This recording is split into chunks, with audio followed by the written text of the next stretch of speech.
Good morning. How are you today? I'm good, Cynthia. How are you doing? I'm doing wonderful. I'm so glad you joined us today to do this interview. It's really exciting. Happy to be here. Thank you. Well, start out just telling us a little bit about your current role at DYOPATH. Well, my current role is I am the Senior Vice President of Sales for DYOPATH. I was one of the original co-founders of the company about 25 years ago. That's awesome. Awesome. Yeah, thank you. Alrighty. Well, today we're here really to talk about your passion around your charitable contributions that you've made through the organization over the years. So Great. That's what we're going to dive into. Okay. So tell us a little bit about what charities you're most passionate about today. The ones that I'm most passionate about, there's four. There's several that I personally support, but also that the company supports as well. But the four that I'm most passionate about are Children's Advocacy Centers of Texas, or better known as CAC Texas. The second one is Boys and Girls Country. And the third one is the Fisher House, which is a veterans organization or foundation. And then the fourth one is Heart for Honduras, which is a Christ mission-oriented foundation that obviously helps the people of Honduras. That's awesome that you just know those from the heart. You know which ones you really want to support. So Chuck, tell me a little bit about why you're passionate about those particular four. The first two, well, the first one, I've always been very passionate about helping children. It's just my own personal philosophy that when something traumatic happens to an adult, they typically have the mental capacities to understand and process what's happening to them. But with a child, if something traumatic happens to them, they don't really have the fully developed mental capacities or understanding as to why is this happening to me. And it just breaks my heart when bad things happen to children that they don't understand why it's happening to them. And so from a children's perspective, I always feel like we should pour as many resources as we can into helping children who can't help themselves.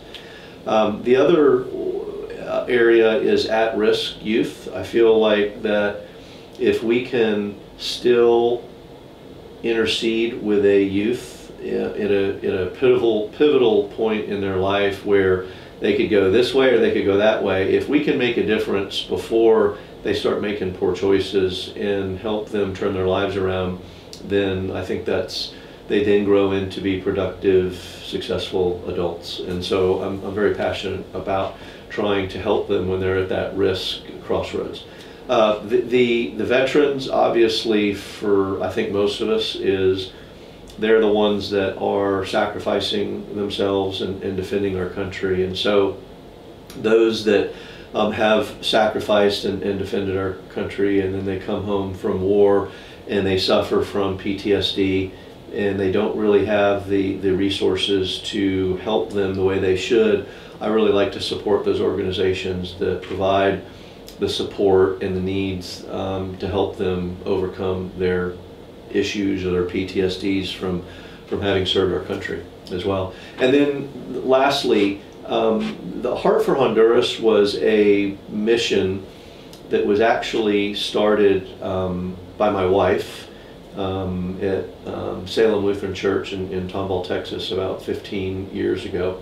And it's a mission that goes to the very, very poorest parts of the world, and in particularly Honduras, to help those who really have no infrastructure, they have no clean water, they don't really have the necessary basic things that we take for granted every day.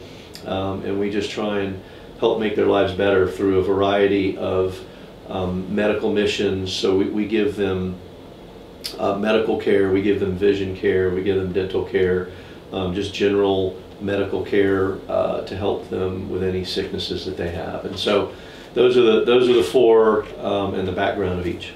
That's wonderful. Those sound like amazing organizations also that really make a difference in people's lives. They really do. They really do, yeah. Yes. So coming back to your passion about helping children, when did that start in your life? What is it that triggered that passion for you?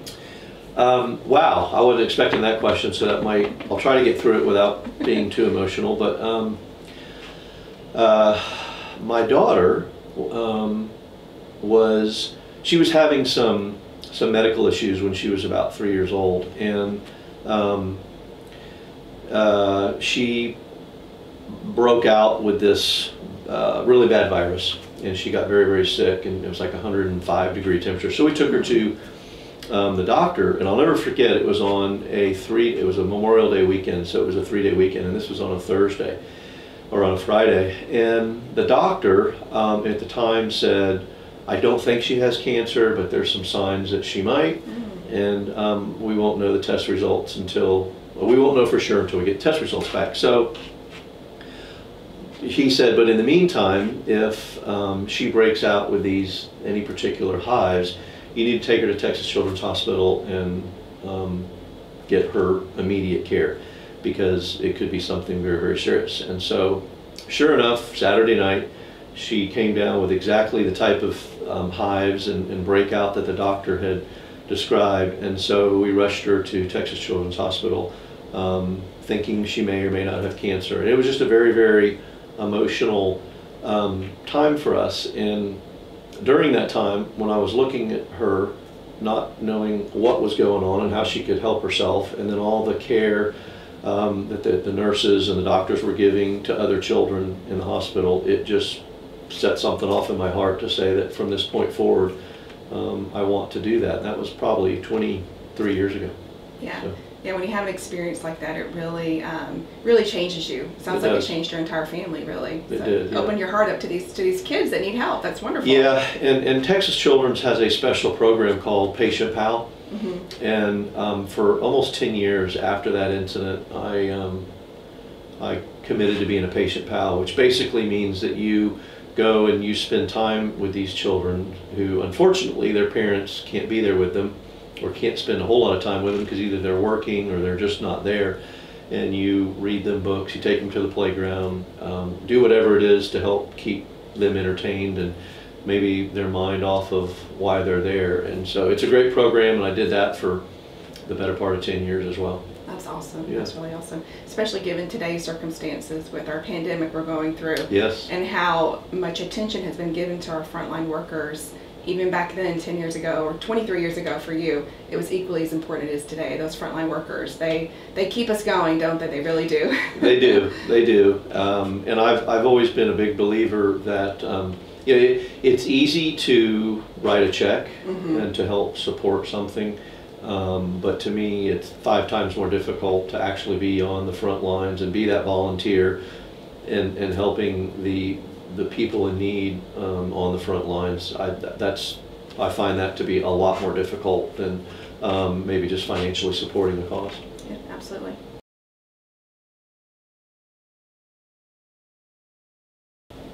Okay, well, I would love for you to really describe more about the charities that you're so passionate about. Okay, so the first one is Children's Advocacy Centers of Texas, or better known as CAC Texas. They're headquartered in Austin.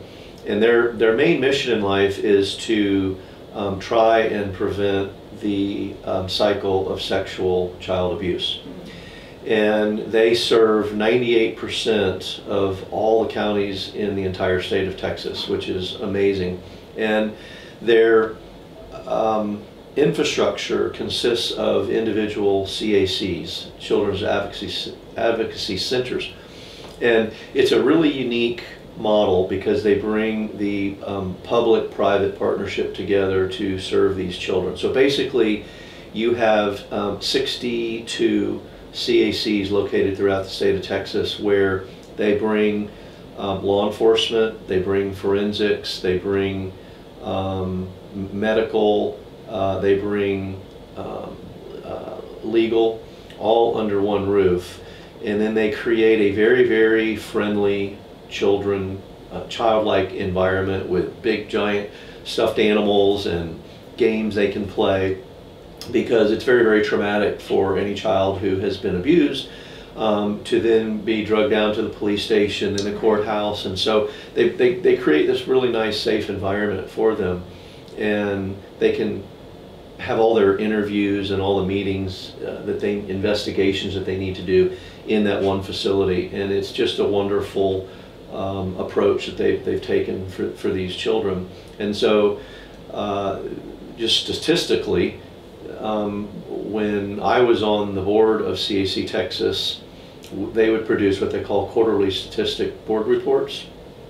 And it's a shame because roughly 50,000 incidents get reported about every quarter. Wow. Yeah, and those are the ones that get reported, right? Because not everybody reports. And so these facilities are unfortunately filled a lot, but they provide such a wonderful service for helping these children rehabilitate their lives and go on to be productive adults and trying to break that cycle of abuse, because the ones who are the abusers typically were abused when they were younger. And so if you can help break that cycle and teach them to come on to go on to be more productive adults in life, and then it breaks that cycle. So it's a great organization, and every one of these that I'm about to describe, 100% of their funds that are donated to them go directly to the services that they provide.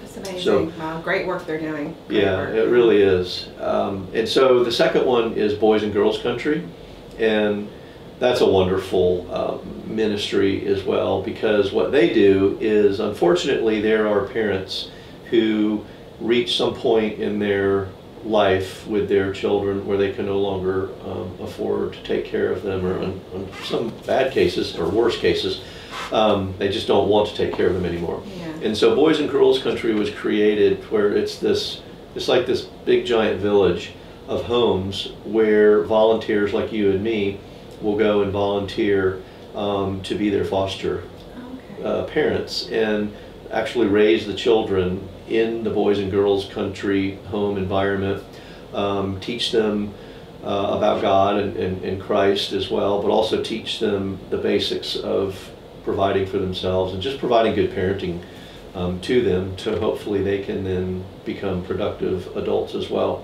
And what's amazing is when you hear the testimonials of a lot of these children that have been through the program. Yeah. They go on to be college graduates, some have gone on to be doctors, some have gone on to be attorneys and the like, and it's just a great program to take these very, very at-risk youth Yes. who could have gone easily into a life of bad behavior. Instead, these parents or these individuals step up and they raise these children in a foster environment and basically save their lives. That's amazing. Yeah, it really is. That is so amazing to be able to have such an influence on a child. Yes. And then to see the success stories, that has to really warm your heart.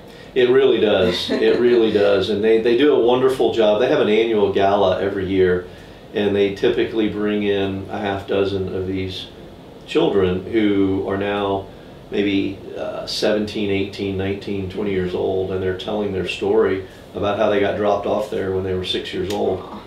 And now they're going to college. So it's really neat. Very rewarding, yeah. very, very impactful, the work they do. That's outstanding. Yeah. All right. Third one, the Fisher House, is a veterans organization, foundation that basically veterans who have been in wartime environments can then come home, and if they are suffering from any type of issues and they don't have the means to get treatment, then they can go to the Fisher House and receive the treatment, the necessary treatment that they need. And it's another great organization because, again, it's 100% funded by private donations that allow these veterans to get the type of need and support that they want. So the therapy they receive, both mental and physical, is just wonderful and helps them rehabilitate them back into providing a normal life in society. Yeah, and they've given the ultimate sacrifice, right? That's right. To serve us and serve our country. So that's fabulous that you've found this organization to give back to those men and women who have done so much for us. They're the reason we have our freedoms today. That's right. That's outstanding. Yeah, Right. yeah. And then the last one is Heart for Honduras, so I briefly described. Yeah. And it's a mission outreach program that provides the medical, dental, health care to individuals in various regions of Honduras that just don't have, I mean, they're living in dirt huts, and it's a very sad thing to see, but it's also incredibly rewarding when you see the happiness and the gratefulness on their faces when we come down there and provide them the medical care and the attention that they need. And so as part of that, when they're receiving their care, they also get to listen to parts of the gospel because a lot of them have never been exposed to the gospel and what it means to be saved by Jesus or to believe in God. And so as part of that transformation, there's always a percentage of the population that we serve that also give their life to God during that process while they're also receiving medical care. And so it's just the thankfulness and the gratefulness from them is really amazing. Yeah, and I can really see you just smiling, your eyes lighting up, talking about that gratitude that you see. Yeah, the gratitude. Yeah, that's great amazing. word. That's That's amazing. right. It really is. Yeah.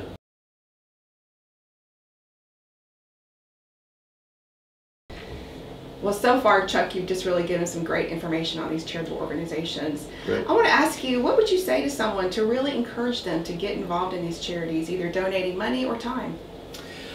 I think a couple things. The first thing is I would highly encourage everybody to investigate these charities' websites and get an understanding in more detail, more than what I've described of what they do. But most importantly, as I mentioned earlier, it's really easy to write a check and just be done with it and attend the annual gala, right?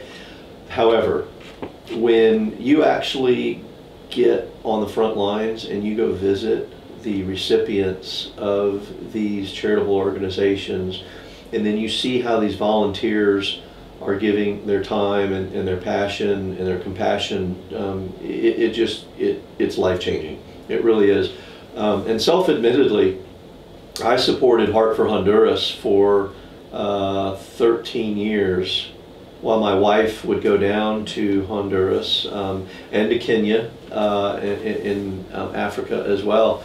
And I would always stay home and maybe watch the kids for her while she was down there. But I had the opportunity to go down a couple years ago for the first time to Honduras, and it was life-changing. Wow. It really does change your life to keep things in perspective and to know how blessed we are in this country and to know that there's people who are living like they do. So I would highly encourage to not just read the website and write a check, but actually go visit a CAC, a Children's Advocacy Center. Go visit Boys and Girls Country. Go on one of these missions and really understand what it's all about. It'll change your heart. Absolutely. That's great feedback. Very great feedback. Oh, we're just getting such great information from you today. This is so much fun. Oh, you're welcome. I'm hopeful it's helpful. So tell me, how has DYOPATH actually contributed to these 4 organizations in the past? Well, fortunately, DYOPATH is made up of also some very compassionate people as well. And we have been blessed enough in business to be able to give back to the community. And so they've helped in 2 ways. They've helped in the 2 ways that I just described. Financially, we have supported every one of these organizations as well as personally, my wife and I. But also, a good example, our service desk director, Amanda Caballero, is the one that got us involved in Fisher House. And she actually took the lead and organized multiple events where DYOPATH employees would get together and go to the Fisher House and bring them lunches or dinners and help them with any type of rehabilitation type games or activities, that reading books, what have you. So I really commend Amanda for getting DYOPATH involved in that and exposing us to how important that charity is. So DYOPATH financially as well as on the front lines, they get involved. And we've even had some DYOPATH employees get involved with the other 3 charities that I mentioned as well, on the front lines as well as individual contributions. I love that from the leadership you're really spreading the word about how important it is to get involved in these charities throughout all of your your 200 employees, really encouraging them to be involved in these charities. That's outstanding.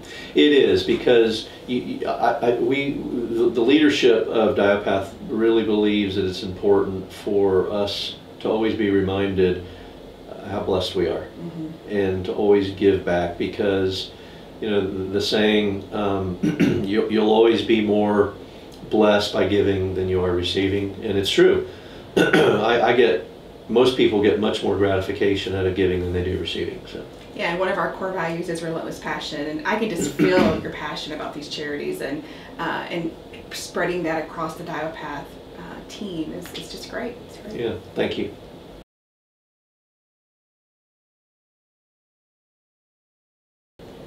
All right, well, Chuck, how do you see DYOPATH continuing to contribute to these 4 organizations in the future?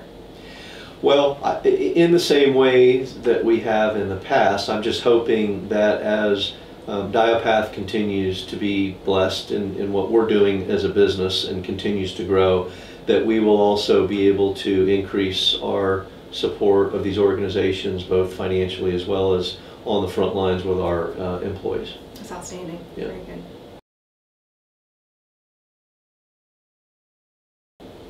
Well, we've talked a lot about what you have done personally and with the business with these charities. What are you hoping for the future of these charities? What do you hope happens next for them? What I hope happens next is, especially during economic downturns and some of the issues that face our country, charitable contributions tend to decrease a little bit, and these organizations' budgets tend to struggle a little bit. So what I'm really hoping for all of these organizations is that they continue to grow, and that through their growth they're able to help more individuals that they respectively serve, and then for the greater good of everybody, they're able to help more people and able to grow. So I'm hoping that they can grow financially as well as through their caseworkers and volunteers, to just be able to serve more and more people. That's outstanding. Yeah, really great future vision for them, for sure. Well, Chuck, it's been great speaking with you today to learn about where this passion comes from for these charitable organizations that you've been a part of for so long. Do you have any closing comments that you want to share with the audience? I think the only thing I would say is I can't stress enough how important it is to donate your time. Even if you don't have the resources financially to support some of these organizations or causes that you're very, very passionate about, you always have time. And it just makes a world of difference to the individuals that you're providing your time to. And ironically enough, it makes even a bigger difference in your own life, because there's something happens to you, to your heart, when you donate your time and you're working with individuals who are less fortunate than you or struggling, and to know that you could possibly help make a difference and an improvement in their lives is just it's the greatest feeling in the world. It really is. Yeah. It really is. Well, thank you, Chuck. It's just been Yes, an absolute pleasure today. Thank you. Yeah, thank you very much. I appreciate you being here. Thank you.